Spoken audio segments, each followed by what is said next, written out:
உள்துறை, நிதித்துறை, பாதுகாப்புத்துறை போன்ற முக்கிய துறைகளை தன்வசம் வைத்துக் கொள்ள பாஜக முடிவு செய்துள்ளதாக தகவல் வெளியாகியுள்ளது. மக்களவை தேர்தல் முடிந்து பாஜக தலைமையிலான என்டிஏ கூட்டணி ஆட்சி அமைக்க உள்ளது. பிரதமர் நரேந்திர மோடி இன்று மாலை 7 மணி அளவில் இந்தியாவின் பிரதமராக 3வது முறையாக பதவியேற்க உள்ளார். இதற்கான ஏற்பாடுகள் தீவிரமாக நடைபெற்று வரும் நிலையில் முக்கிய துறைகளுக்கான அமைச்சர்களும் பதவியேற்க உள்ளார்கள். இப்படியான சூழ்நிலையில் என்டிஏ கூட்டணியில் முக்கிய கட்சிகளாக இருக்கும் சந்திரபாபு நாயுடுவின் தெலுங்கு தேசம் கட்சி, நிதிஷ்குமாரின் ஐக்கிய ஜனதா தளம் கட்சி ஆகியவை முக்கிய துறைகளை கேட்பதாகவும் அவ்வப்போது உறுதிப்படுத்தப்படாத தகவல்கள் வெளியாகி வருகிறது.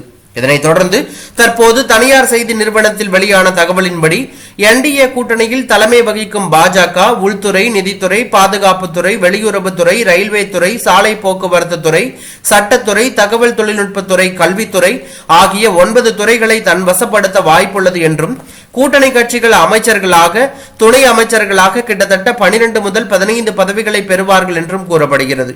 பீகார் பாஜக மற்றும் நிதிஷ்குமாரின் ஜேடியு கட்சிகளுக்கு சம எண்ணிக்கையில் அமைச்சரவை பொறுப்புகள் கிடைக்கும் என்றும், சந்திரபாபு நாயுடுவின் டிடிபி கட்சிக்கு 3 அமைச்சரவை பொறுப்புகள் கிடைக்கலாம் என்றும் கூறப்படுகிறது.